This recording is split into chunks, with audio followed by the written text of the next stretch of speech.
美芳，这泥水怎么回事？下水道堵了？结工前了，水没事儿，雨多积的。你快进屋，我给你下面条。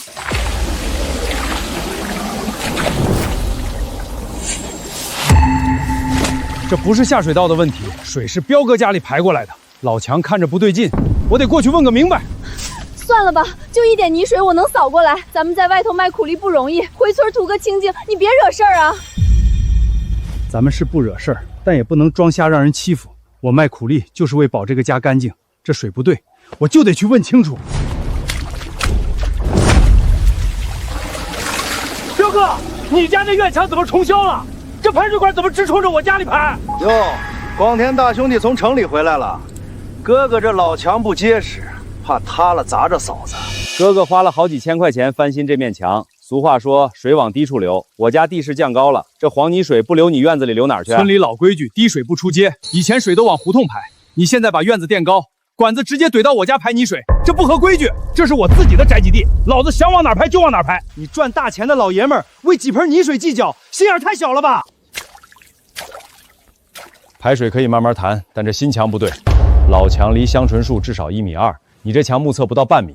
彪哥，你这墙往我家移了。孙广田，饭可以乱吃，话不能乱讲。我该墙顺着老地基拉的线，你自己家院子多大记不清了，回村就想给我钱啊？彪哥消消气，他干活累了眼花。广田，别说了，进屋。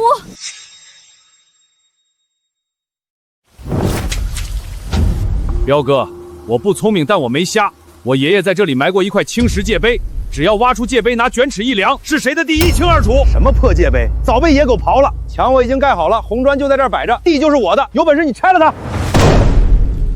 我不惹事儿，因为怕美芳跟着担惊受怕。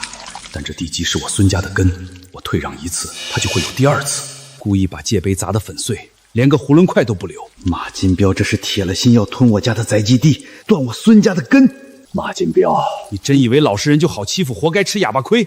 你既然敢吞我的地，这面墙我还真就拆定了。广田，界碑碎成这样了，彪哥不认账，咱们根本说不清啊。算了吧，这几十公分地咱家也够用了。美芳，界碑是他砸碎的，他以为砸了石头就能抹掉村里的规矩，这不仅仅是半米地的事儿，这是欺负咱们家没人敢硬挺。孙广田，你个怂包泥瓦匠，老子就占你的地了，你除了干正眼还能咋的？有种你来咬我呀！我不跟他吵，也不跟他动手，咱们是讲理的庄稼人，绝不跟无赖耍泼。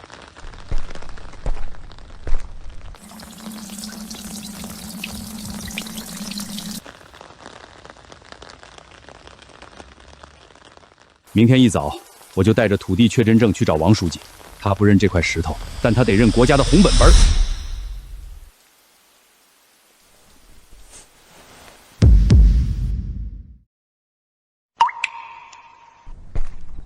广田，先吃口热乎的吧。这本子都多少年了，现在的村干部还认这个老理儿吗？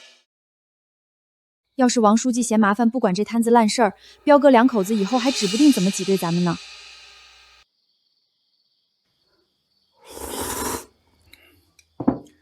美芳，你把心放肚子里。咱们村的王书记是老党员，他办事从来不和稀泥，只认法理和证据。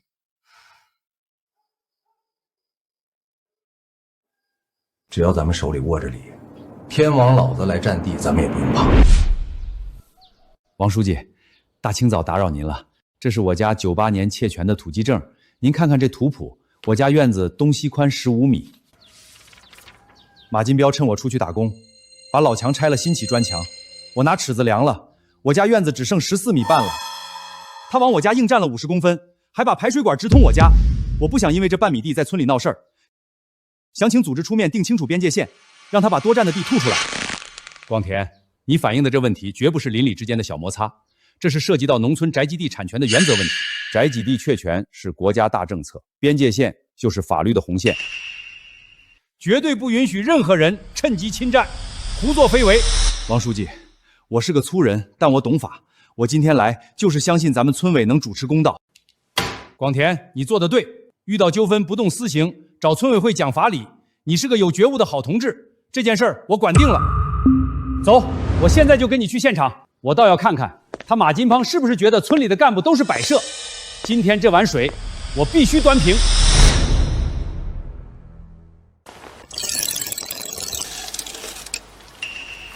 马金彪，你给我出来！哟，王书记今天怎么有空视察来了？少套近乎！广才家正上是15米，量出来只有14米半。你这墙实实在在占了50公分。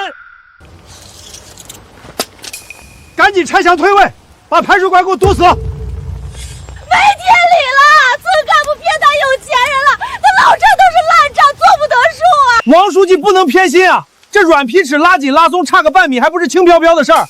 我不认这破皮尺。彪哥，你昨天说只要找到我爷爷埋的界碑你就认，界碑呢？你找出来看看啊！没有界碑，这墙谁也别想动，动一块砖我就躺你家门口。马金彪，你揣着明白装糊涂，你信不信我直接报给镇土改所？哈哈哈哈！报给谁我也不怕，没有铁证，光凭一把破软尺我不服。广天，我就说找了书记也没用，马金彪就是一块滚刀肉，咱们要不就算了吧，为这半米地天天跟他置气不值当啊！美芳，我刚才没跟书记多说，是因为咱们村里没专业设备，他觉得砸了界碑就能吃定我了。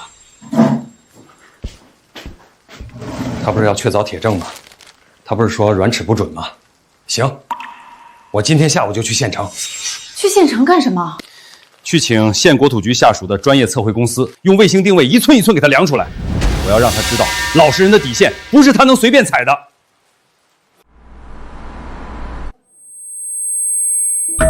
这位大哥，农村几十公分的纠纷一般找村里调解，请我们出外空用高精度卫星定位，费用抵得上你半个月工资了。同志，我干粗活赚的辛苦钱，但这钱我花的心甘情愿。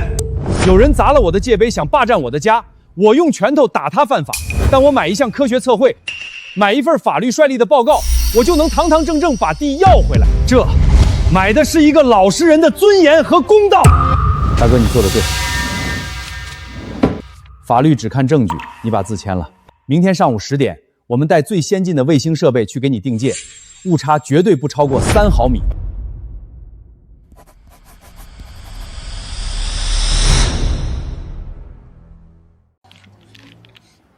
我跟你们说，孙广天那小子就是个纸老虎。昨天王书记来现场又能咋样？我说尺子不准，谁能拿我怎么着？对付这种常年在外的老实人，你就得比他横，他保准连个屁都不敢放。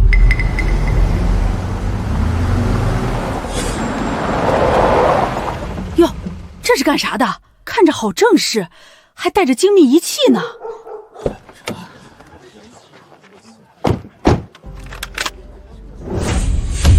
这泥瓦匠疯了吧？还真把县里的人请来了，这得花多少钱？嘿嘿，广天兄弟，请县里人来的花不少钱吧？咱们弄这么大阵仗，怪伤和气的。彪哥，你昨天不是当着书记说皮尺量的不准，非得找界碑吗？我找不到界碑，但我把天上的卫星请来了。今天咱们就用高科技仪器量个清清楚楚。经过高精度定位比对，原宅基地边界线在此。彪哥，铁证如山。这红线清楚表明，你足足侵占了我家60公分地。这红线以内是我孙家底线，现在你拆不拆？测绘又咋样？墙是我花钱盖的，我看谁敢动。好，既然讲不通，咱们就按规矩办。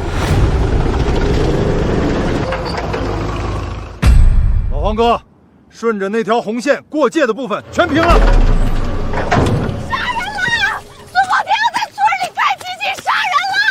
来呀、你有种就让铲斗砸下来！我媳妇有个3长2短，你赔不起！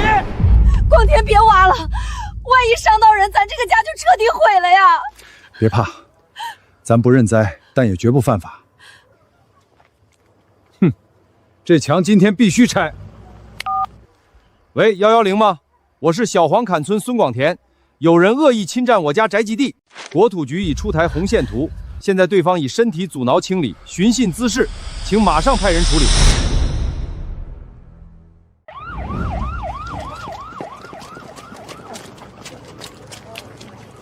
刚才谁报的警？这里发生什么纠纷了？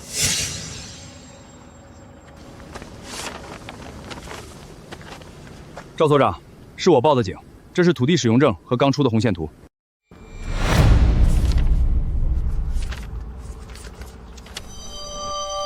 马家越界60公分，我准备清理过界部分，他们躺在墙根阻挠。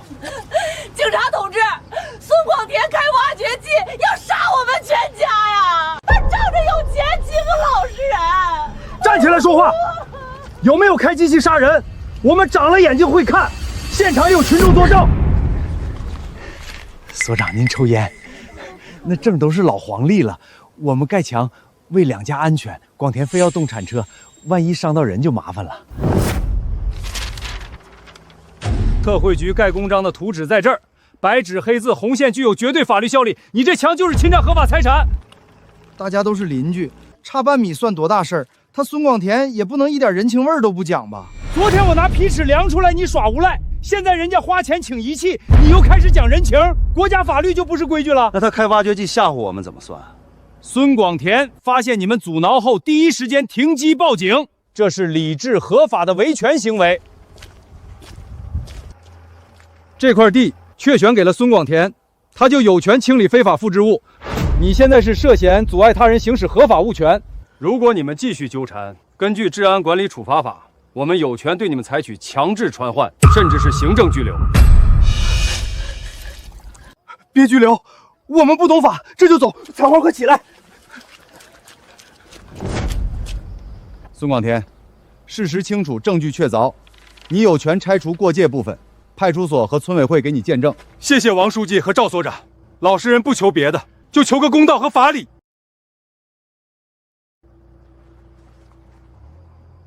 老黄哥，顺着红线，把墙推了。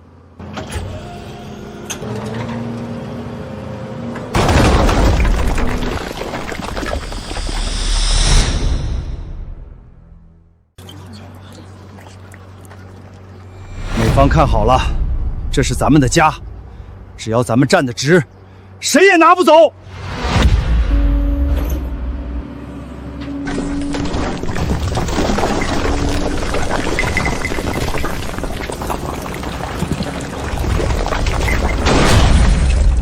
院子里的黄泥水终于停了，咱们孙家的宅基地边界也算清清白白了。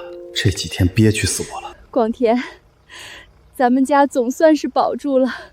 今天晚上咱们一家人终于能睡个安稳觉了。孙广田，你个王八蛋够绝，带着警察来压老子！姓孙的，这事绝对没完。咱们骑驴看唱板，走着瞧，我定要你好看。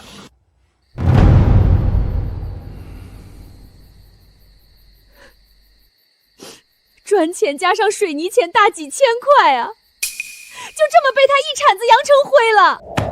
咱们两口子在全村人面前丢了这么大的人，以后还怎么在村里抬起头啊？你平时不是吹牛说没人敢惹咱们吗？你懂个屁！人家手里有卫星测的红线，还有派出所所长盯着，我上去不是找着被拘留吗？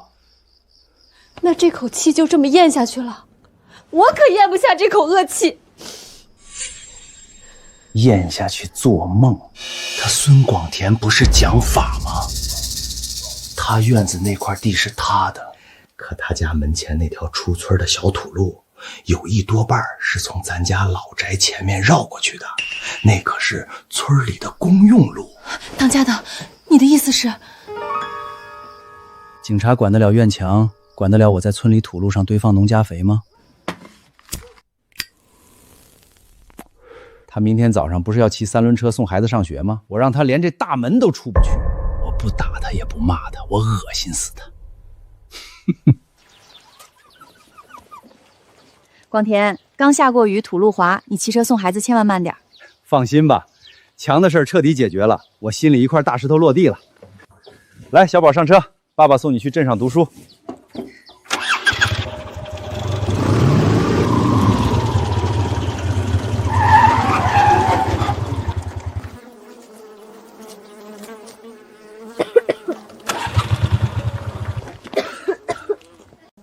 马金彪，你真是死性不改，净玩这些下三滥的招数。哎呦，广田兄弟早起送孩子啊，真是不好意思。我这堆点农家费，你受累绕道吧。哎呀，广田兄弟真不巧啊，这地里庄稼不等人，家里要翻地堆了点肥，味道是大点。你是城里干大事的，总不能不让老哥哥种地。路滑不好走，你受累，带孩子从村头烂泥沟绕2步吧。马金彪就是想激怒我动手，只要我先打了人，有理就变成互殴了，我绝不能中计。彪哥，路是大家的，你这肥料堆的可真是时候。小宝，前面大伯家堆了东西，车过不去。今天爸爸背你走村东头小路去上学，好不好？就当咱们爷俩锻炼身体了。爸爸，我不怕累。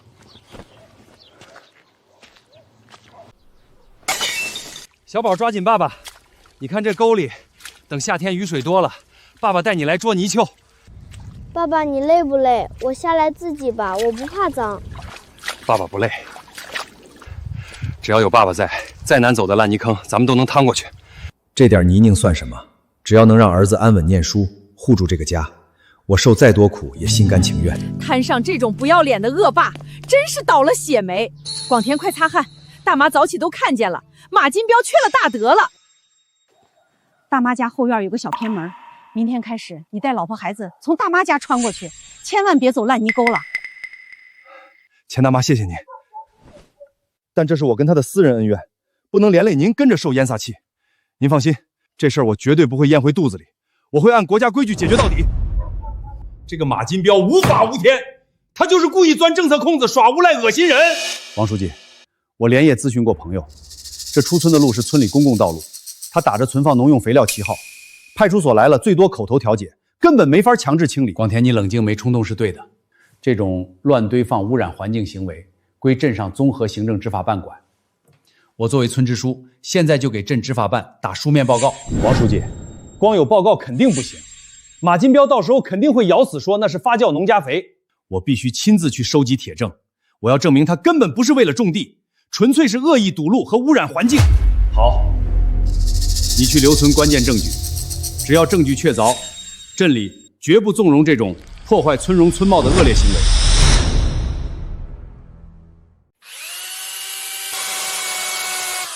广田，这镇上买的小黑盒子真能管用吗？它要是咬死，那就是农家肥，咱们也拿它没辙呀。美芳，对付这种不讲理的无赖，咱们的嘴巴说不清，但这机器的眼睛能看清。狐狸只要动了歪心思，总会露出尾巴。咱们这就叫铁证如山。当家的，大半夜把垃圾和碎玻璃往这上面倒，万一被人看见不好吧？你懂个屁！那小子今天早上不是当缩头乌龟了吗？我倒要看看他能忍到什么时候。这猪粪发酵的不够臭，我再给他加点猛料，里面专门混了生锈铁钉。我看他以后还怎么骑他那个破3轮车出门。孙广天，你不是有理吗？你继续报警啊！这村里的路我看你怎么走。这猪粪发酵的不够臭，我再给他加点猛料。广田，他们2口子太狠毒了，这哪里是放肥料，这分明就是想扎破咱的车带。万一这铁钉子扎到小宝的脚该怎么办？咱们这日子怎么过呀？美芳别哭，他现在跳得有多高，待会儿摔得就有多惨。只要证据确凿，我就能要他的命。如果他堆纯肥料，我还真拿他没办法。但他往区级公共道路恶意倾倒生活垃圾，甚至投放危险废弃物，这性质就彻底变了。广田，你现在要去哪儿？去镇上，去接行政执法办的同志。今天咱们门前这条路得堂堂正正清理干净。孙广田个怂包，昨天被我用粪堆死死拿捏了，连个屁都不敢放。我看他以后怎么在村里混，跟我斗他完全不够格。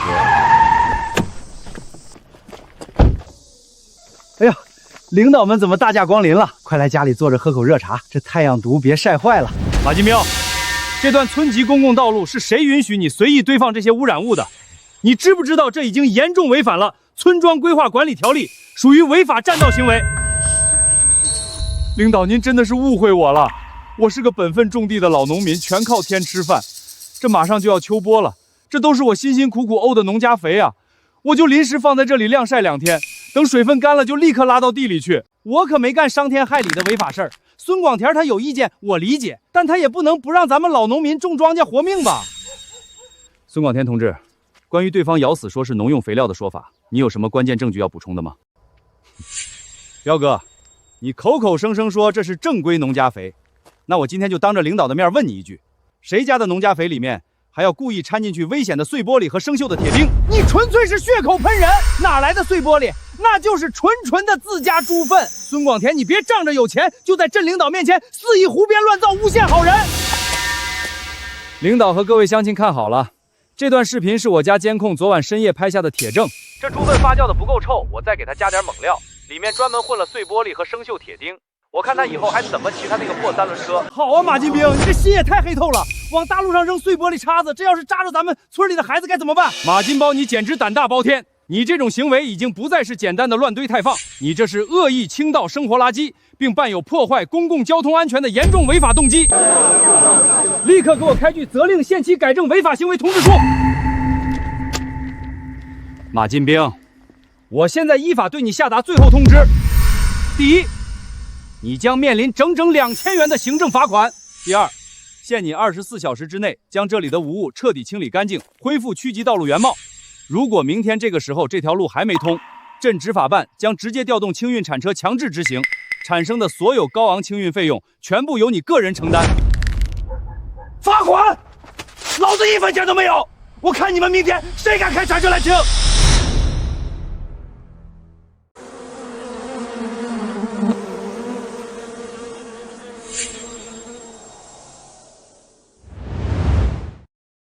孙广田，你看什么破手表？你等的人呢？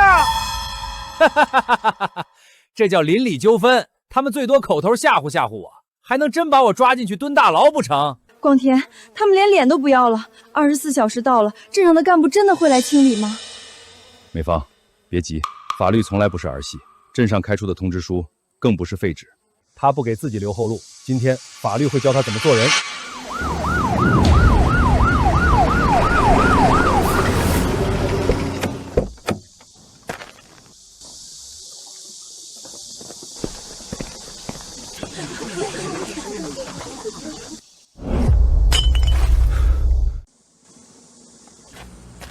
马金彪，限期整改通知你拒不执行，还躺在障碍物上阻挠执法，性质恶劣。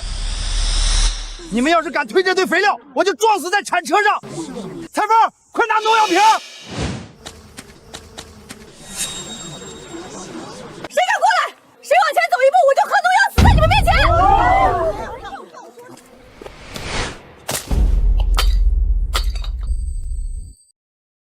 周喜兰，少在这里装疯卖傻！这塑料瓶连个农药味都没有！你们听清楚，从现在起，这儿已经不是普通纠纷，而是依法强制执行现场。马金彪，你的行为已经涉嫌阻碍依法执行职务，现在立刻滚下来，否则我们将依法采取强制措施，带回派出所拘留。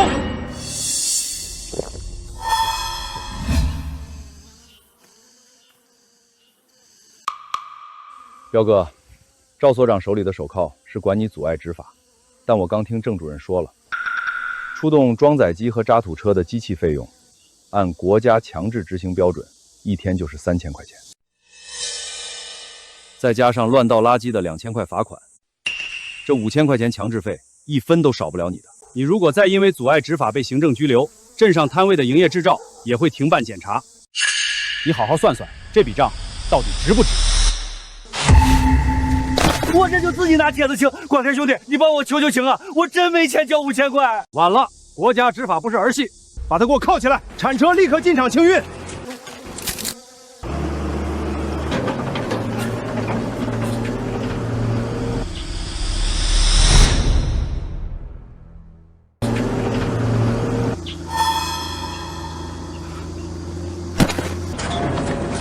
赵所长，我真的知错了，您能不能别抓我呀？我进去我家就全完了呀！早干什么去了？多次警告拒不整改，现在想起来求饶，晚了。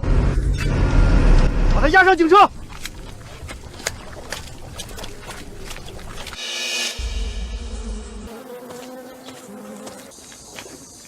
装载机师傅立刻进场，依法清运全部障碍物。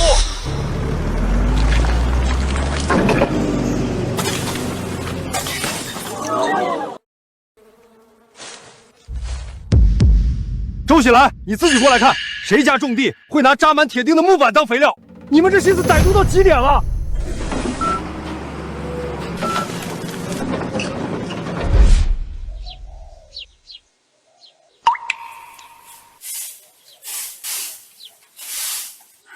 广田，马金彪被拘留7天，这下家里总算能清静几天了。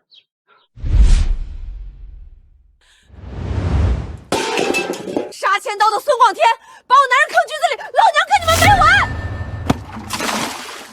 你们给我等着，等我儿子回来，绝饶不了你们一家子！路总算通了，这顿饭吃得真痛快，你多吃点儿。这2天跑上跑下，累坏了。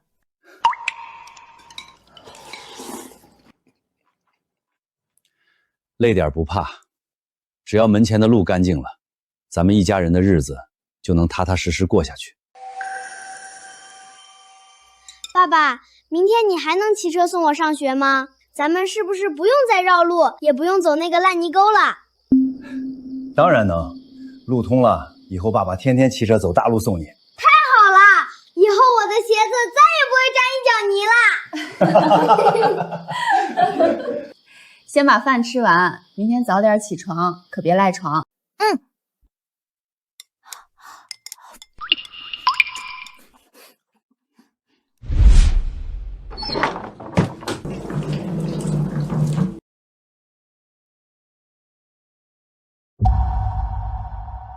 小强啊，你可算回来了，咱们家天塌了！号什么丧？我爹呢？怎么家里搞得跟废品站一样？你爹被警察抓走了，就是隔壁那个姓孙的泥瓦匠害的。什么？我爹进去了？孙广田那个黑心肝的，找来警察抓你爹，还要罚咱们家几千块钱，你娘我都差点被他们逼着喝农药啊！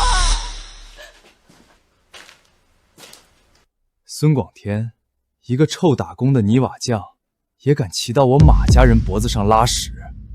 儿子，你一定得替你爹出这口气，绝不能让他们家看咱们笑话。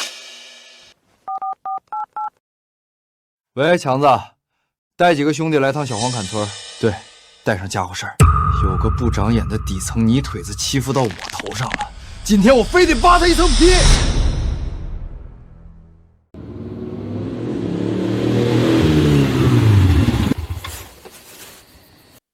孙广田这小子常年干泥瓦匠，身板硬，硬碰硬咱们容易吃亏。对付他这种底层的泥腿子，就得玩阴的，让他防不胜防。强哥，大半夜的，咱们这招能行吗？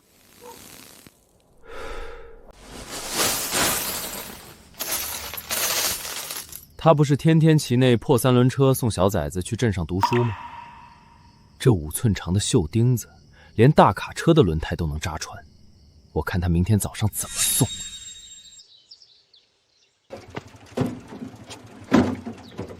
广田，今天早上雾太大了，你骑车千万慢点看路。放心吧，现在门口的路宽敞了，比以前好走得多。爸爸，你骑快点，雾这么大，我怕上学迟到了。好嘞，爸爸今天稍微骑快点，小宝坐稳了。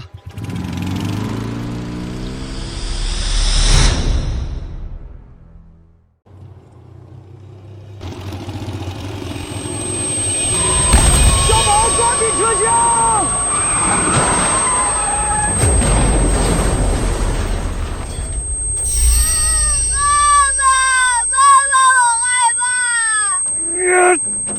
小宝别怕，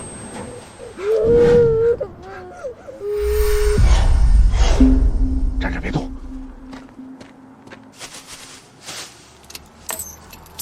小宝，别怕啊。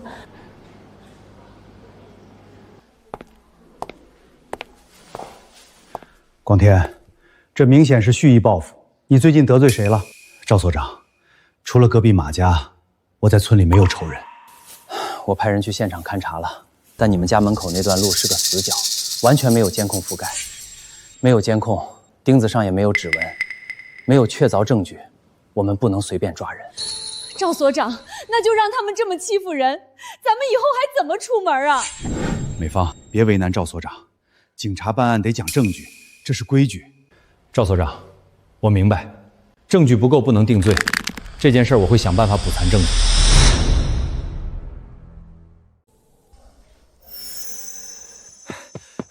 强哥，打听清楚了，孙广田那老小伙的腿被钉子扎破了，他儿子也挂了彩，刚才去镇上卫生所包扎的。跟我斗？他前2天带着警察抓我爸的时候不是很嚣张吗？现在怎么瘸了？但是强哥，他刚才报警了，赵所长带着人去公路上查了半天，会不会查到咱们头上？我就是要让他全家在村里天天提心吊胆过日子，我让他知道惹了我们马家是什么下场。小强，外面情况咋样？你先别急着动手。孙广这小子心眼多，不好对付，等老子出去再说。知道了爸，你就在里面老实待着吧。等你出来，我早把他们一家整废了。哥几个，孙广前家后边那片玉米熟了吧？熟透了，这2天正准备收呢。棒子长得又大又沉。今晚带上镰刀和木棍去给他那片地松松土。天杀的呀！这可是咱们马上要收的口粮，整整半年的心血呀，怎么被糟蹋成这样了？这帮畜生是想把咱们家往死里逼啊！我这日子没法过了。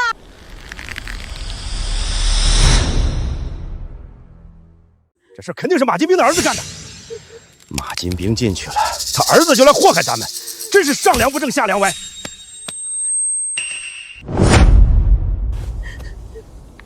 昨晚手机里没收到报警提示，监控画面全是黑的。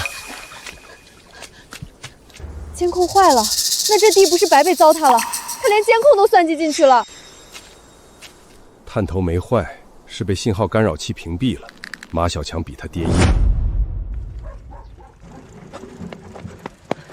广田，你腿上的伤口还没长好，一用力就往外渗血，你今天哪里也不许去。我必须要去趟县城电子市场，买一个他们搞不掉的设备。粮食毁了可以再种，但作恶的人必须受惩罚。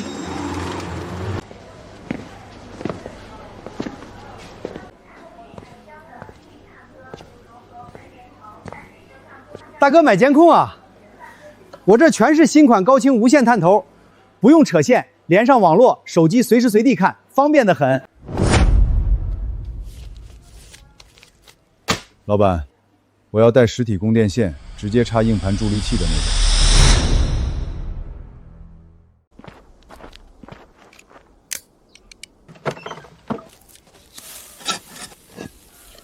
广田，你腿上还有伤，这一整天都在外头爬上爬下，快歇会儿吧。今天必须布完，3个方向死角全覆盖，全部走实体线。这回他们用什么设备都屏蔽不了。哟，这不是咱村的大忙人吗？怎么腿瘸了干不了活，只能在家扫地了？怎么着？看我不顺眼，我就往你家门口吐了。你敢动我一根手指头试试？路是公家的，你爱吐哪吐哪。我还以为你报警抓我爸的时候多硬气呢，原来是个缩头乌龟。你给我听好了，咱们2家的事儿没完，以后在村里走路长点眼，别哪天另一条腿也折了。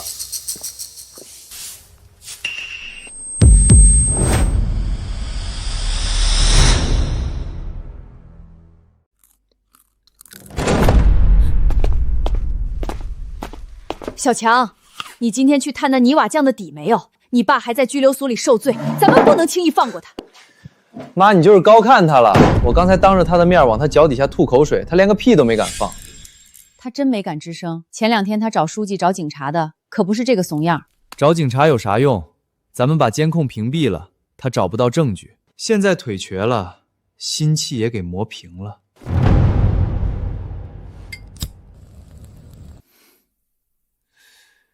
这泥瓦匠就是个外强中干的纸老虎，稍微吓唬2下就怂了。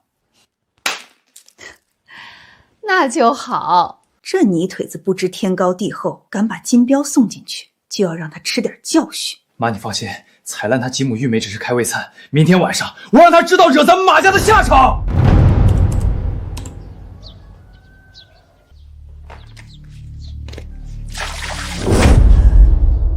广田，他竟然往咱们喝水的水井里倒农药，这要是小宝喝了可咋办？这摄像头已经确认是马小强带头作恶，还确认他明知是闵小季还要投毒，这是主观故意。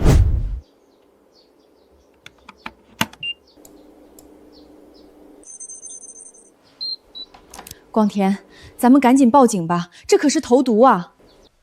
美芳，别慌，去拿个干净的空瓶子，去井里打一瓶水封好，再去草丛里把那个药瓶找出来。上一次他砸界标我没抓到现行，这一次人证物证全在，我要让他彻底吃不了兜着走。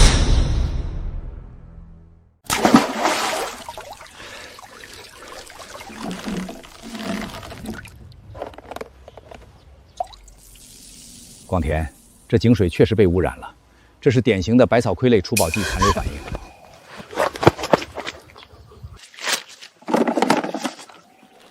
刘技术员，喝了这水到底会有多严重？这井口大，水位深，半瓶药倒进去被水大量稀释，浓度不算高，偶尔喝一次不会马上没命，但这药有极强的毒性残留。如果你们不知情，天天用这水烧饭解渴，这叫慢性中毒，时间一长内脏全坏，大罗神仙都救不回来。这帮畜生，这哪里是使坏，这是要我们一家三口的命啊！拿着，报告杆我开好了。广田，这事性质太恶劣，你立刻带着单子去派出所报案抓人。无法无天，简直是无法无天！哼，光天化日之下竟敢投毒！老张，马上集合3个人，跟我去小黄坎村抓捕马小强。这次他插翅难逃。老组长，稍等一下。广田，你受了这么大的委屈，全家连命都差点搭上，哼，还不赶紧把人抓回来拘了？所长，马小强选在这个节骨眼上报复投毒，背后可能有马金彪的授意。抓一个马小强，伤不到马家的根基。我要的不仅仅是抓贼，我要把马金彪这个毒瘤一并收拾了。绝不给他死灰复燃的机会。爸，你可算出来了，在里面受苦了吧？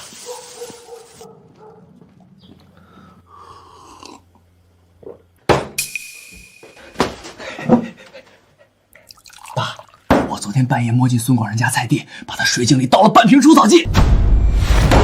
糊涂！你干事怎么这么莽撞？哼，投毒那是重罪。孙广田报了警，警察一查就能查到你头上。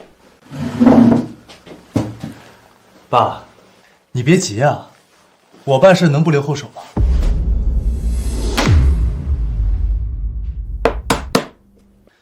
孙广田不是装了监控吗？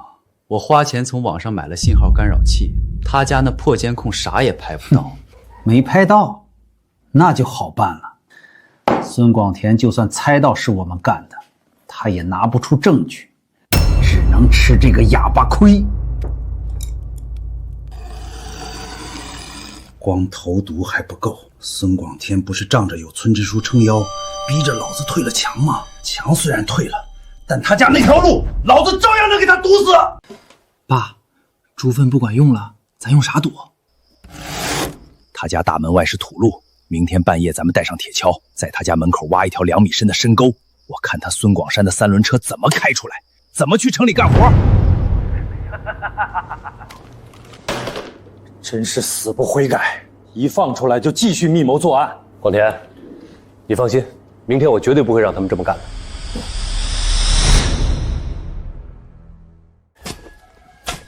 都加把劲儿，挖深点，别让一滴水漫出来。中午老子请你们喝酒。彪哥，这沟挖的也太深了，广田哥家里人连门都出不去啊！你拿钱干活废什么话？让你挖你就挖，哼，出不去的可以长翅膀飞出去。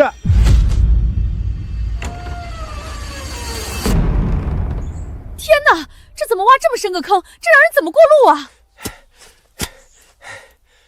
孙叔早啊，你看这沟挖的规整不？这可是我起大早带人干的。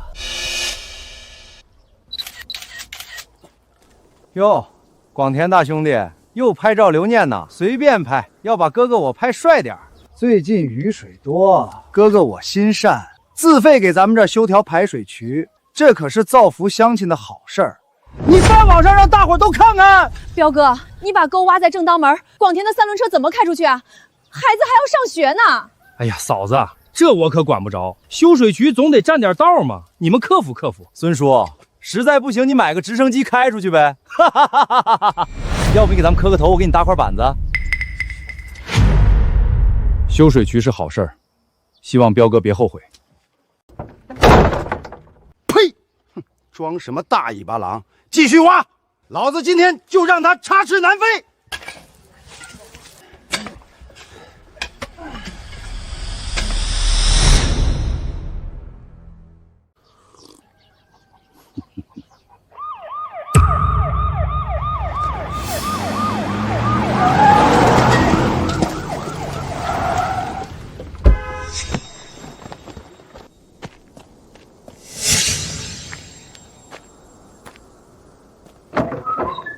马金彪，谁允许你在公共道路上私自施工挖坑的？赵所长，您误会了，这不是什么公共道路，这是我家门口的地，我想在这儿修个水渠排排水。你家门口的地，你家院墙外头全是你家的，你当地里是你画的？睁大你的眼睛看清楚，这是村里出具的村道权属证明，这条土路属于集体土地，是全体村民通行的村道。赵所长，就算这地是集体的，我也是村里人。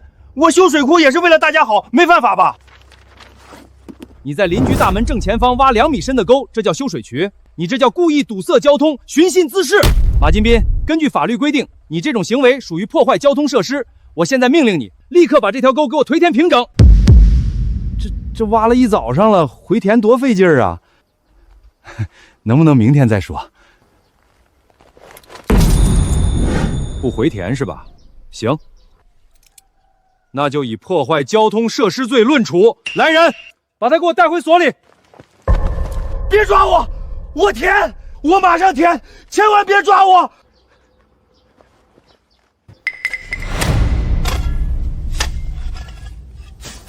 彪哥，多挖点儿，我看你这体力挺好，回填起来应该也不费劲，慢慢填，别累坏了。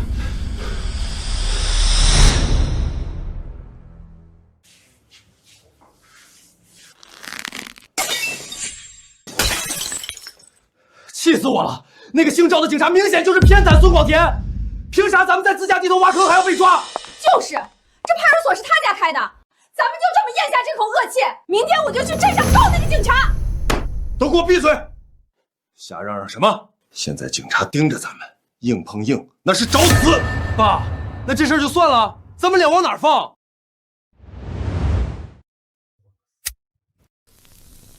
对付这种人，得换个思路。他孙广田不是仗着自己有手艺，天天骑3轮去镇上赚大钱吗？我打听过了，他最近在镇东头一家新房包了墙面活，咱们去把他的活搅黄，我看他没钱拿还怎么硬气。这主意好，把他名声搞臭，以后镇上谁还敢找他干活？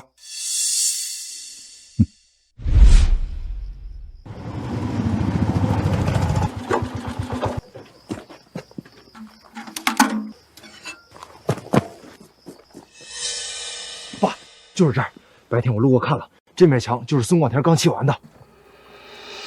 砌的倒是挺规整，给我往死里泼！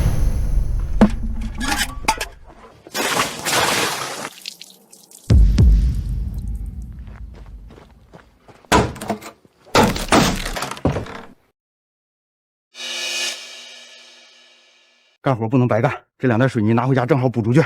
撤！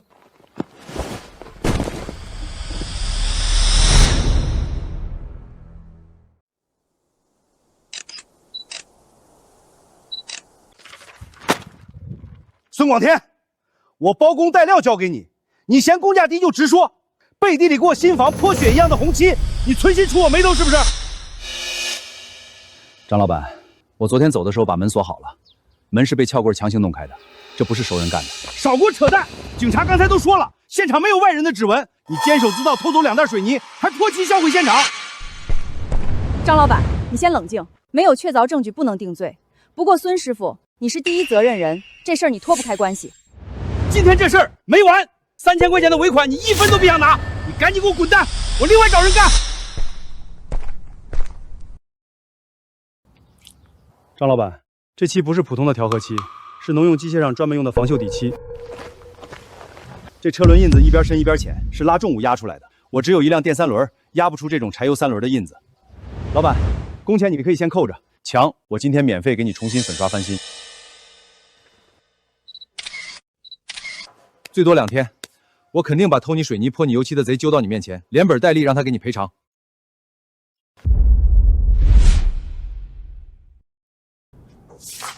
马金彪，你看清楚了，这辆深夜拉着水泥的柴油3轮车，车牌号登记在你的名下。这车是我的没错，但我那车平时就停在村口的大槐树底下，钥匙经常没拔，指不定哪个手脚不干净的开走了呢。你少装蒜！大半夜不睡觉，去新房工地泼红漆、偷水泥，除了你，还有谁跟孙广田有仇？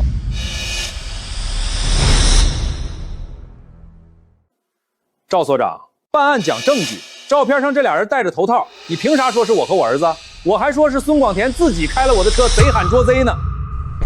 马金彪，工地现场的车轮印和农用防锈红漆我都核对过，你车厢里现在肯定还有红漆印子。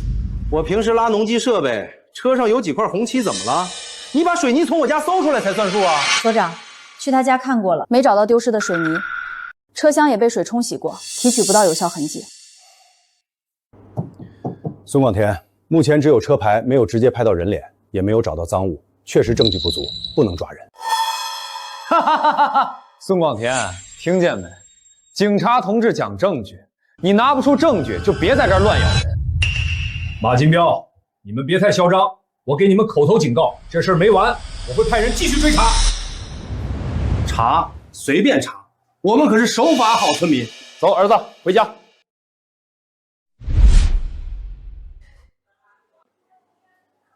老板，我要看这个微型隐蔽式执法记录仪。大哥，你眼光真毒，这是警用级别的，纽扣伪装设计，带高清夜视和超强拾音，续航1整天，2000块，概不还价。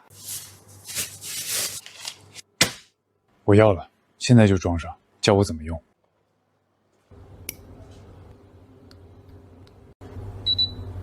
现在就开始录了，声音、画面全都有，直接存在内置卡里，谁凑近了看也绝对发现不了。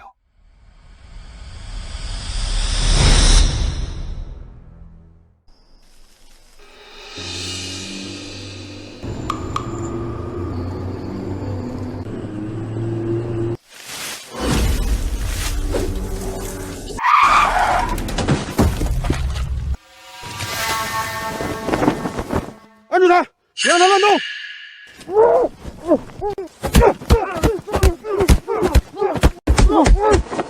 让你告老子，打死你个臭打工的！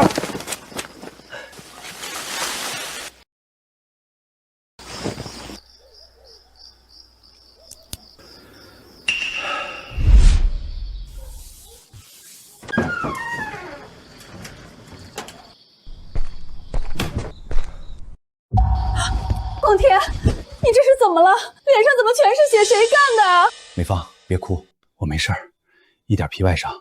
去把我的旧电脑和读卡器拿来。都这时候了，还拿电脑干啥？我先去给你拿药箱处理伤口啊！流了这么多血。药不急，证据最重要。他们打我的时候，这东西全程都拍下来了，先把视频保存好，绝对不能丢。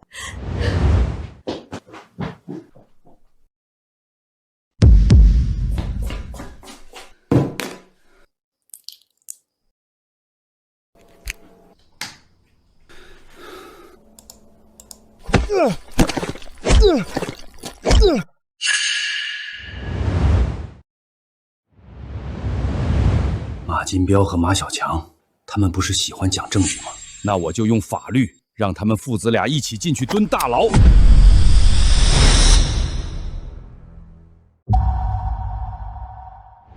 赵所长，这是县医院的验伤报告，U盘里是我胸前记录仪拍的视频。孙广田，他们动手时套了麻袋，没留下画面。你确定录下声音了？您打开听听就知道了。让你告老子，打死你个臭打工的！这是马小强的声音。马上调取案发时间段南头玉米地那条土路两端的全部民用监控。所长，你看，昨天傍晚6点10分，一辆跨骑摩托车从土路北头开出来，这辆红色铃木摩托车就是马小强的车。立刻带人去村里，依法传唤马金斌和马小强。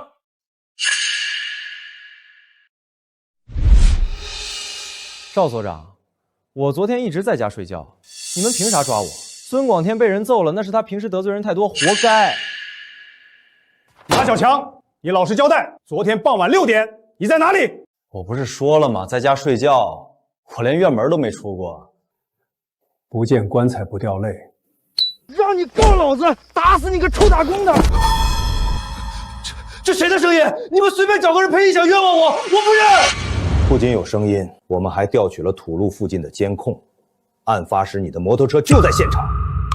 那条路谁都能走，声音长得像的人多了去了。你们光凭一句话就想定我的罪，没门！我就没打他，有种拿出证据证明我到了打人现场。马小强，你太小看公安机关的刑侦手段了。既然你不开口，那我们就自己去找证据。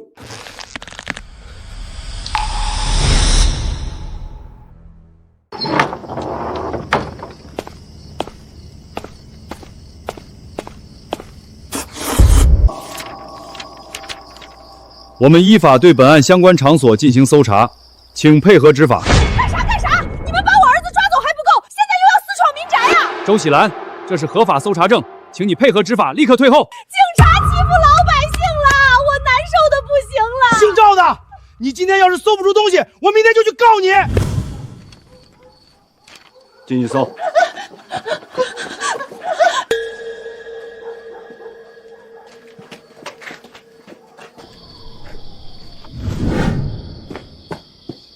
报告所长，在嫌疑人床底下发现一双可疑的运动鞋。这就是这双破鞋，我儿子下地干活穿的，你们拿这个干啥？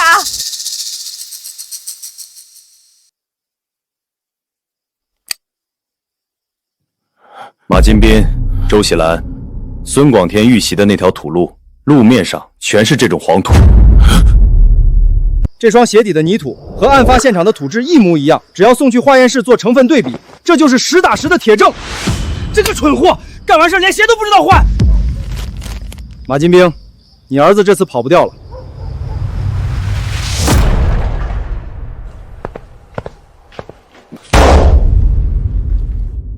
化验结果出来了，鞋底的泥土成分和案发土路完全一致，还有你的录音，你还要抵赖？一个人，那现场另一个戴头套的是鬼吗？那就是个镇上随便找的混混，拿了钱就跑了。我真不知道他去哪儿了，反正我爸不知情。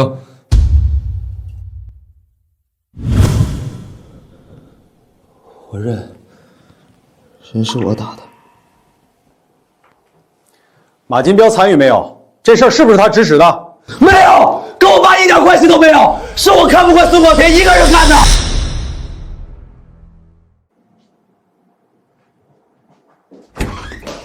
所长，查到了，马金彪的通讯记录有重大发现。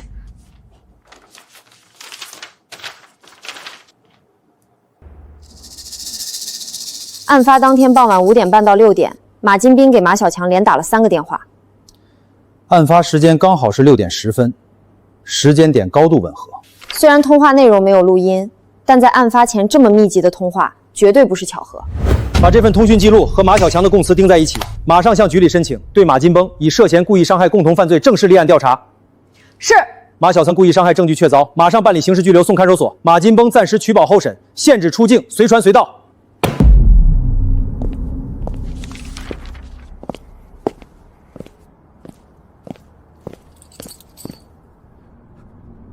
啊！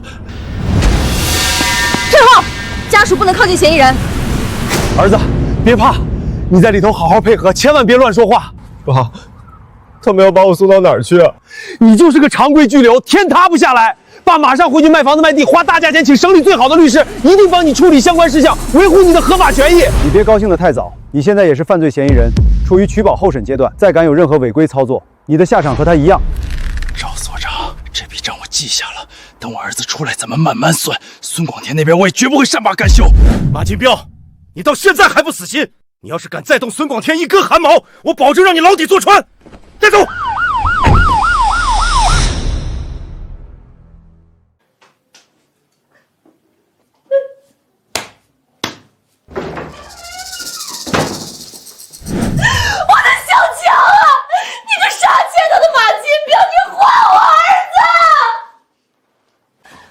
要不是你出的馊主意，小强都被警察抓走吧？他要是坐了牢，我也不活了！哭，就知道哭，好丧啊！老子现在也是取保候审，随时可能进去，我也烦着呢。赵所长都说了，证据确凿，孙广田那个死泥瓦匠手里有视频，小强肯定得判刑。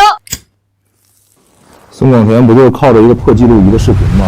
视频里只能看见小强打他，又看不见前因后果。啥前因后果？要是孙广田先动手拿铁棍打小强，小强呢就是正当防卫，最多算个互殴，关几天就能出来。可当时就他们俩，上哪儿找人证明去？没证据咱们就造证据。村东头的二狗欠我赌债一直没还，这种人只要给钱，什么瞎话都敢说。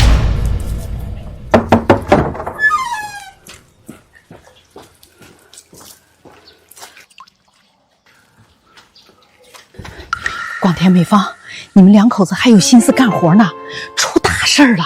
我今天早上在村头买豆腐，听见二狗喝醉了跟人吹牛，他说马金彪给了他2万块钱，让他去派出所做伪证。做伪证？做什么伪证？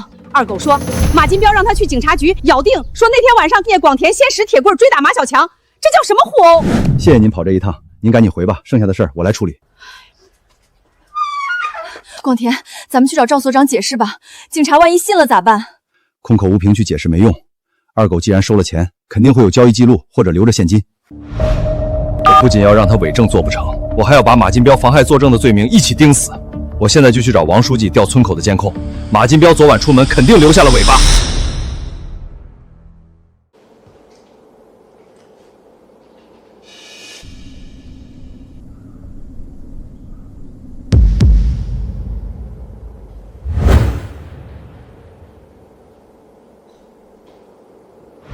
无法无天，取保候审还敢顶风作案，这是公然挑衅法律。王书记，把这段视频拷贝给我。马金彪这是妨害作证，证据确凿。广田，你放心，我这就给赵所长打电话，我们村绝容不下这种恶霸。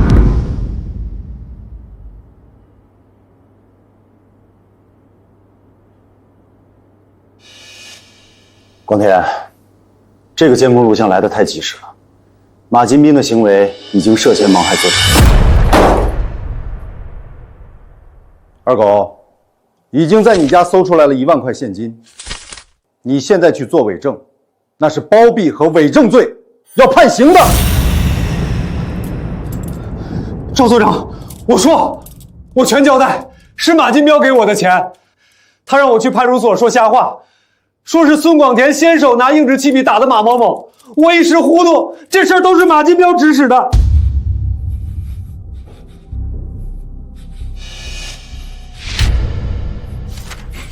马金彪，二狗已经全部交代了，钱也搜出来了，你还有什么好说的？交代啥？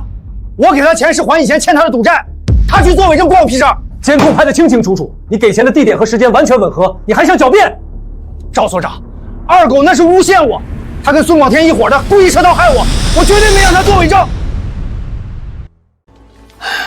广田，技术民警查了二狗名下所有的银行账户，根本没有这1万块钱的转入记录。马金彪咬死说这1万块是他一直放在家里的现金。赵所长，二狗手里的是崭新的连号钞票，马金彪平时好赌，手机里有点钱就会去村头利民烟油店换现金。况且事儿没成，马金彪肯定不会把钱全部给二狗，钱大妈说的是2万，还有1万大概率还在马金彪家里。我怎么把这茬忘了？只要一归查到马金彪的相关转账记录，就能依法顺藤摸瓜。调监控，利民烟酒店。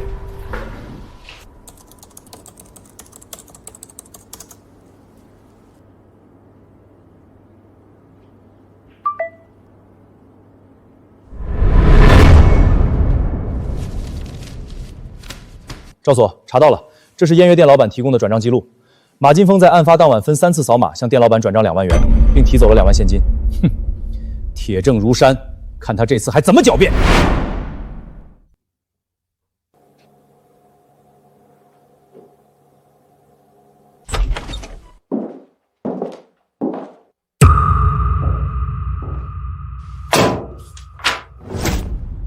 马金彪，你不是说那钱是一直放在家里的现金吗？解释一下，当晚你去烟酒店用微信套现2万块是怎么回事？我去烟酒店换点现金犯法吗？我乐意换，我留着买年货不行啊？买年货？你刚换完钱，半小时后就出现在村口塞给了二狗，你真当警察是傻子？巧合，这就是巧合。反正是二狗和孙广田合伙作假证害我，我没给钱，我没罪。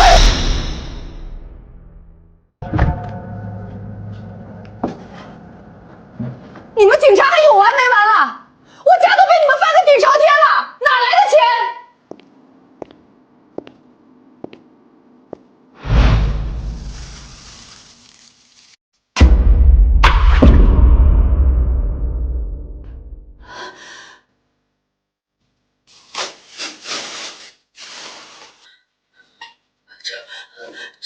们的钱，这是别人放这儿的。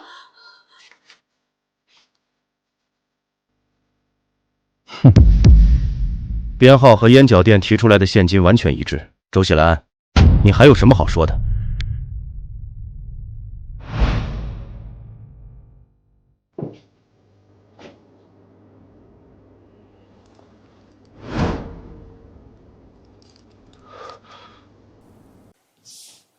马金彪，我们在你家米缸里找到了那剩下的1万块钱现金，封条上的编号和利民烟酒店的一模一样。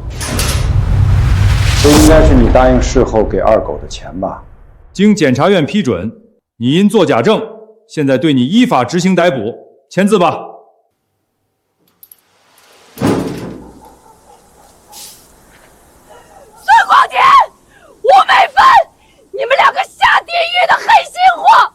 把我男人和儿子都送进监狱，你们不能好死！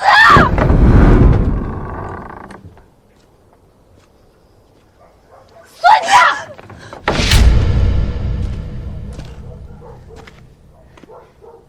泥瓦匠，你毁了我家，我今天跟你们拼了！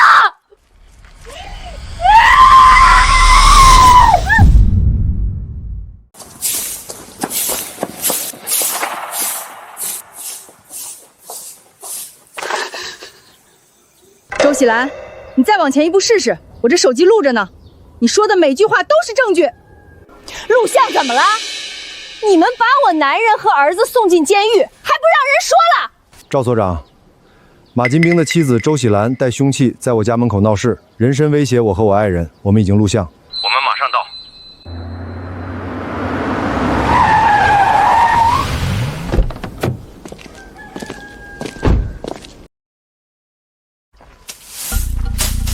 周喜兰，马金彪的案子已经移送检察院，你再敢无理取闹、寻衅滋事，今天就按规定对你采取相应管理措施。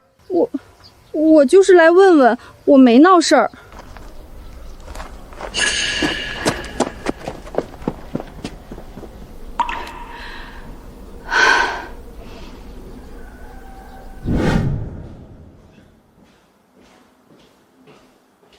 请当事人孙广田准备，马上轮到你入庭进行陈述。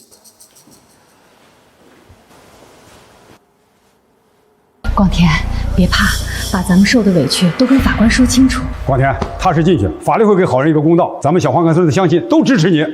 王书记、美芳，这一天我们等得太久了，恶人必须付出代价。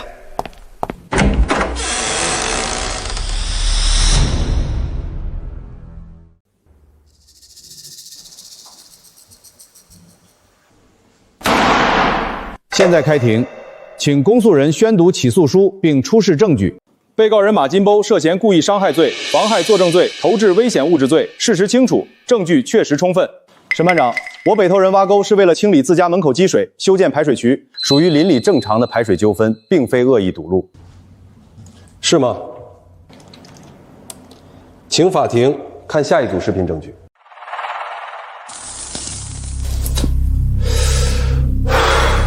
等明天天一黑，咱们继续去门口挖沟，把路给他断了。我看孙广田怎么出门。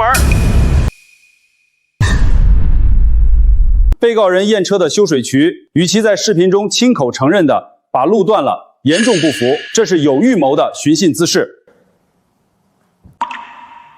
请被害人孙广田进行陈述。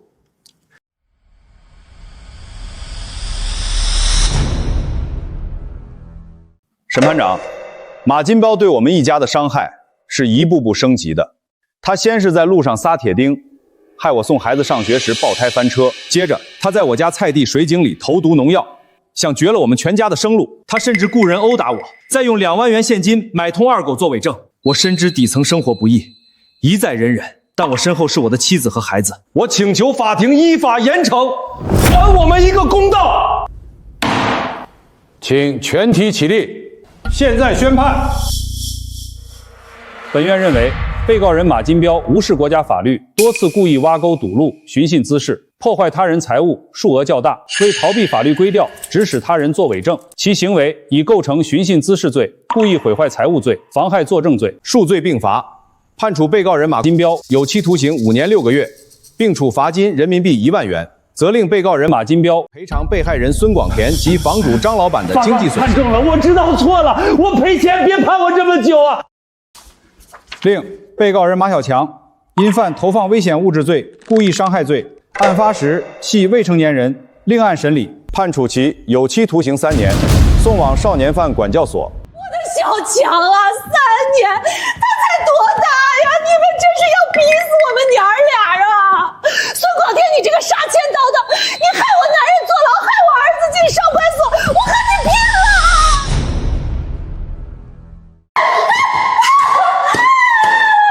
周喜安，这里是法庭，容不得你撒野！孙广天，吴美芳，你们不得好死！广田，结束了，恶人终于遭报应了。广田，美芳，法律是公正的，咱村的天亮了。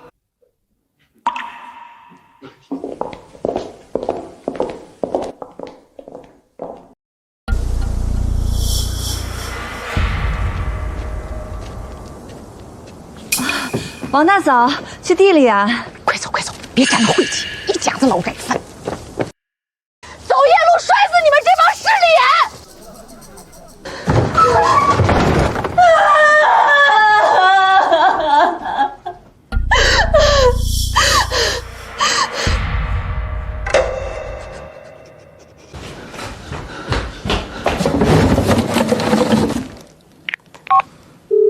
金虎啊，你哥和小强都被孙广田送进监狱了，咱们马家被人欺负死了。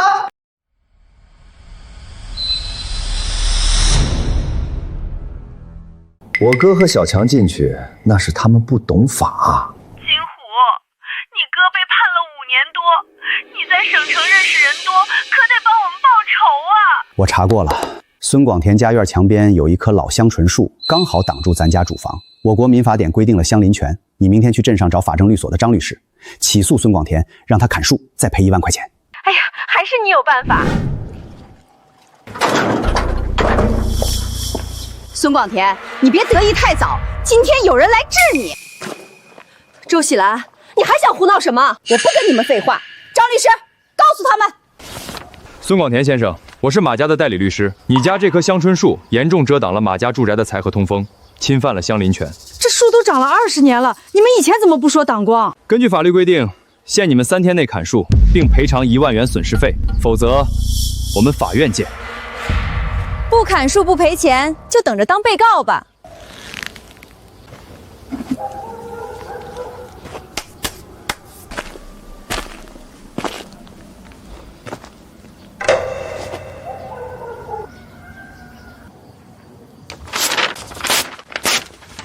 你敢撕律师函，你这是违法！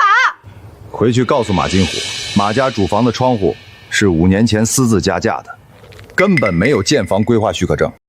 想要跟我谈采光权，先回去把你们家违建的2楼给拆了。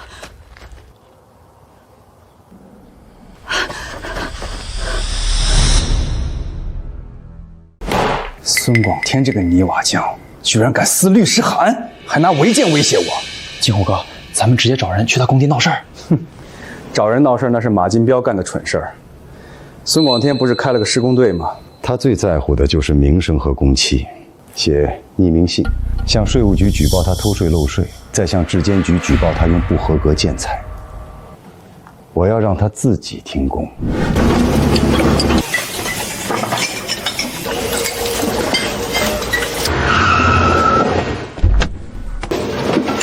谁是这里的主事人？我们接到匿名举报，你们施工队涉嫌偷税漏税，同时有人举报你们使用劣质钢筋和水泥。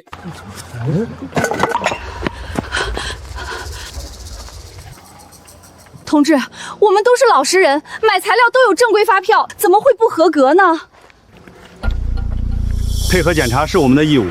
美芳，去把最近3个月的账本和材料合格证拿来。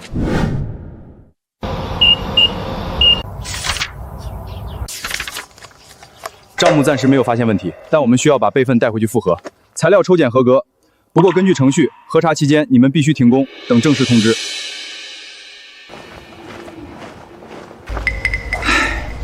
孙师傅，我这大楼急着封顶，你这天天被政府部门盯着查，我等不起啊！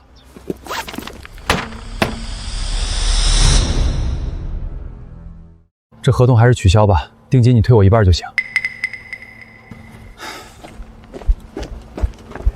广田，这都已经是今天第2个退单的客户了。广田，你工地停工的事情，我今天早上听说了，税务和质检同时上门，这不合常理。王书记，我们施工队用的材料都是正规厂家，账目也清清楚楚。这次明显是有人在背后捅刀子，这是恶意举报，想用这种下三滥手段砸你饭碗。王书记，他们这次冲着我来，肯定还有后招。我想请您在村里帮我留心一下，看最近谁在四处活动。放心，我身为村支书，绝不容许有人破坏村里的风气。只要有异常，我第一时间通知你。广田，要是工地一直不能开工，工人们的工钱可怎么发呀？美芳，身正不怕影子斜，政府会查清楚的。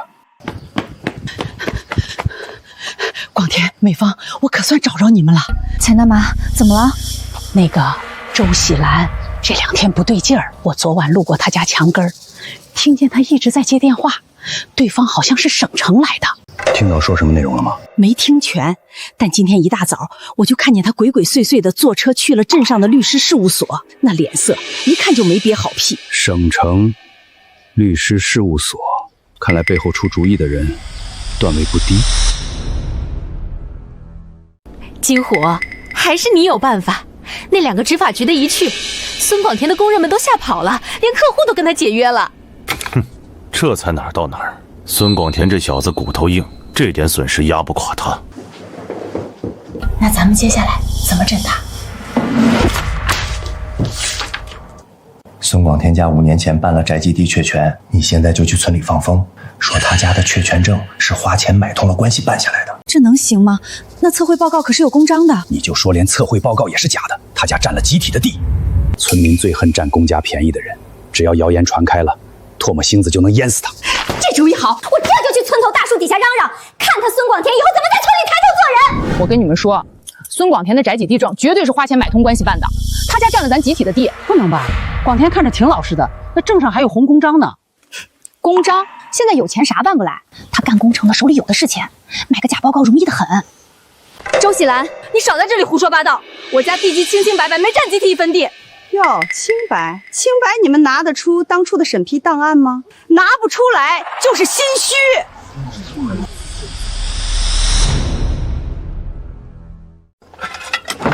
广田，周喜兰在村头到处传瞎话，说咱家的确权证和测绘报告是花钱买的，占了公家的地，现在村民们都在背后说闲话呢。既然他们质疑确权证和测绘报告，那我就去一趟县自然资源局，把当年的审批原件、测绘红线图全部申请信息公开。去县里，这能行吗？只要是合法合规办下来的，县里都有底。铜头公章和档案比我们的嘴管用100倍。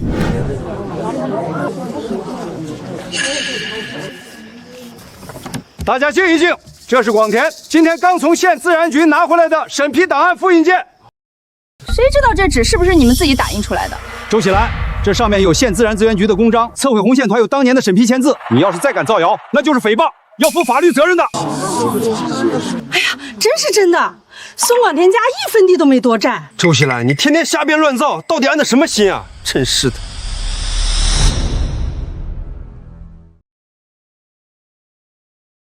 广田，坐。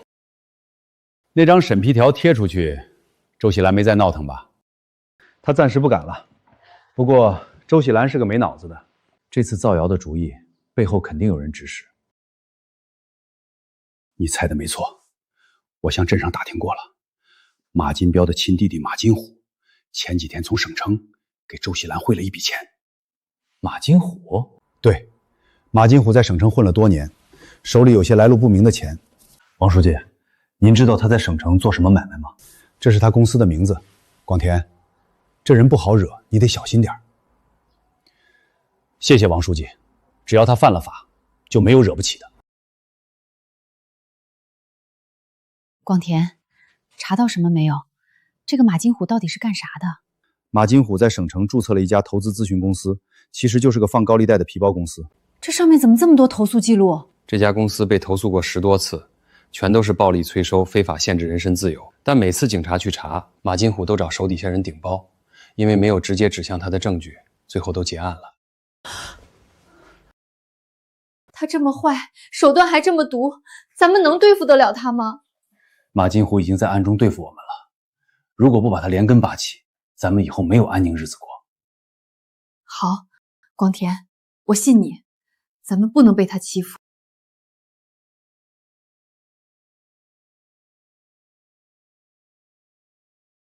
虎哥，不好了，那个泥瓦匠孙广天这两天一直在查咱们公司的底细，好像还往省里寄了东西。一个臭抹墙的胆子不小，还想掀翻我的盘子。虎哥，要不要找几个兄弟过去，直接废了他？现在是法治社会，动刀动枪太落后。他不是喜欢走正规渠道吗？那老子就用正规渠道弄死他。去，查查孙广田以前干活买材料的商铺名字，老子给他做一张5万块钱的材料款欠调，直接去法院起诉他，先封了他的银行卡。光田，出大事了！法院送传票来了，说有人起诉你。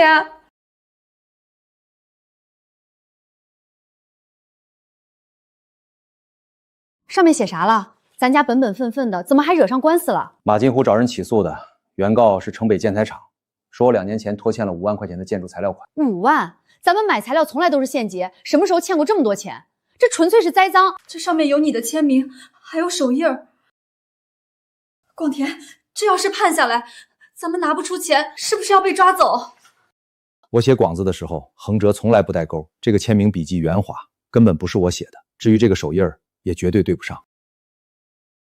伪造证据打假官司，在法律上叫虚假诉讼。马金虎以为这是省城，能由着他胡来。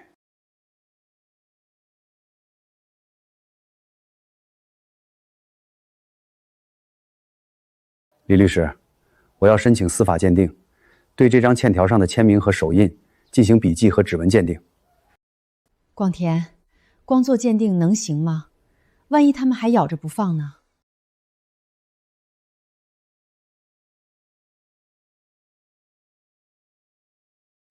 ？2年前的10月8号，我在省城城西的工地上抹墙，这是工头给我记的工时。当天晚上，他通过银行卡给我转了工钱。我当天根本没回县城，怎么可能去城北建材厂拉材料？根据司法鉴定所的报告，起诉书附带的欠条签名非孙广田本人笔迹，指纹也与孙广田不符。法官，这是我当天的银行交易记录和工地出勤章，证明我当时在省城施工，没有在建材厂签字的可能。原告提供虚假证据，涉嫌虚假诉讼，本院依法驳回源头诉讼需求，并会将此案线索及证据移交公安机关立案侦查。虎哥，算算时间，那泥瓦匠的银行卡应该被法院冻结了。跟我斗，老子用法律程序玩死他！虎哥，出事了！财务刚才说，咱们公司的账户还有你个人的卡全被冻结了。你说什么？200多万全冻结了，1分钱都转不出来了。银行说是配合警方办案。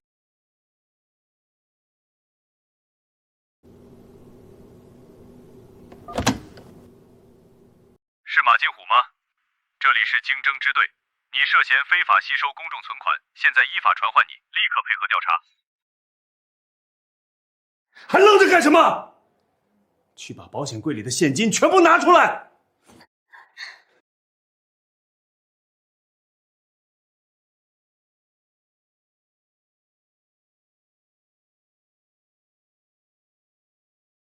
孙广田，你个臭泥瓦匠，居然真把老子给告了！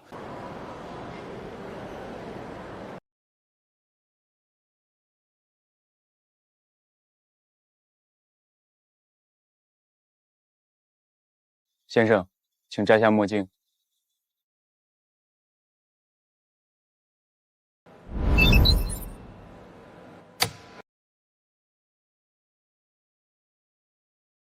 马金虎，走这么急，准备去哪儿啊？你们谁呀？别挡路，我赶飞机。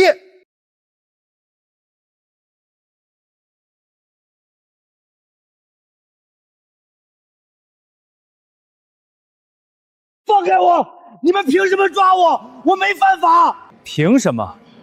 就凭你骗了老百姓200多万的血汗钱，带走。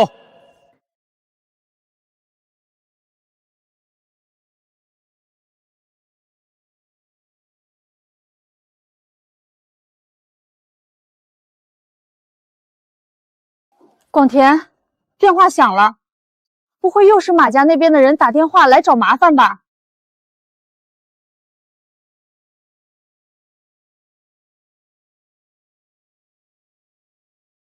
喂，赵所长。广田，告诉你个好消息，马金虎在省城机场过安检的时候被经侦民警当场抓获了。那小子还想带着外币逃到国外去，现在人已经送进看守所了。马金虎因为涉嫌非法吸收公众存款罪，已经被依法刑事拘留。辛苦您了，赵所长。也谢谢警方能给我主持公道。这是我们应该做的，案子查实了，你们以后就安心过日子吧。挂了啊。广田，马金虎真的被抓了，刑事拘留，那他是不是出不来了？进去了。马金彪判了，马小强判了，现在轮到马金虎，他们一个也跑不掉。好，太好了，这下他们马家再也没人能欺负咱们了。谁想动我的家，我就让他付出100倍的代价。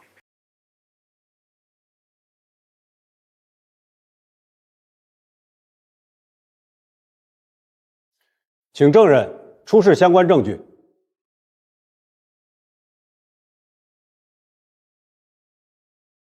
法官，这是马金虎指使周喜兰散播我家谣言的录音，还有他恶意举报施工队、伪造15万欠条的材料。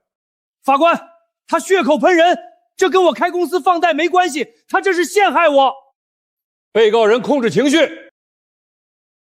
审判长，虽然这些行为不构成本案起诉的非法吸取公众存款罪，但足以证明被告人马金虎主观恶性极深，品行极其恶劣。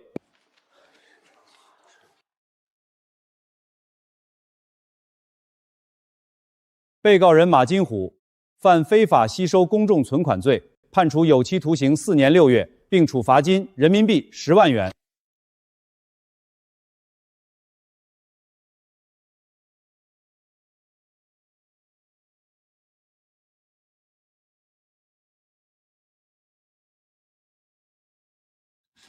孙广田，你真狠！多行不义必自毙，这是你应得的。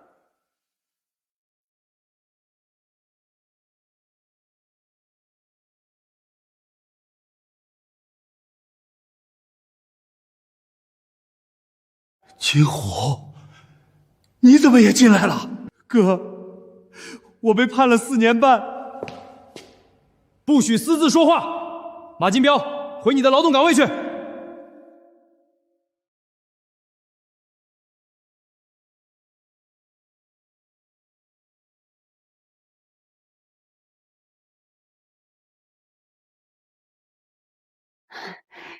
他婶子，去地里摘菜啊。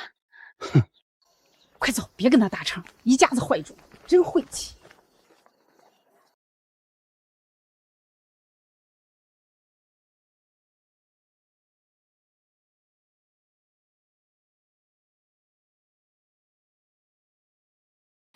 广田、美芳，忙着呢。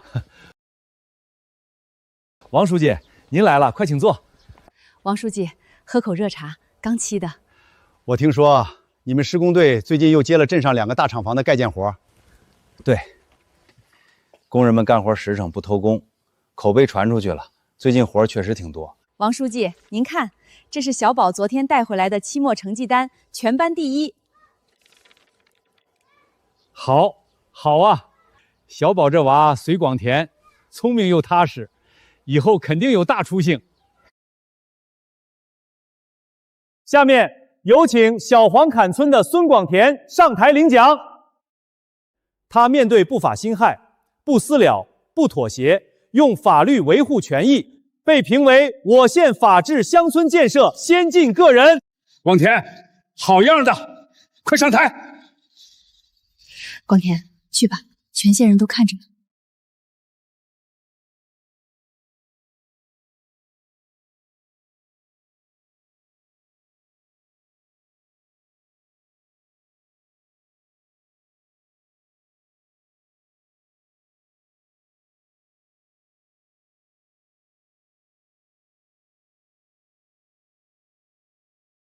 1年前，有人砸我的车，往我家的水井里投毒，甚至找人打我。那时候，有人劝我算了，说我只是个干泥瓦匠的，说我斗不过那些无赖。但我今天站在这里，只想告诉大家，老实人不是软弱，是不想用拳头说话，法律才是最硬的拳头。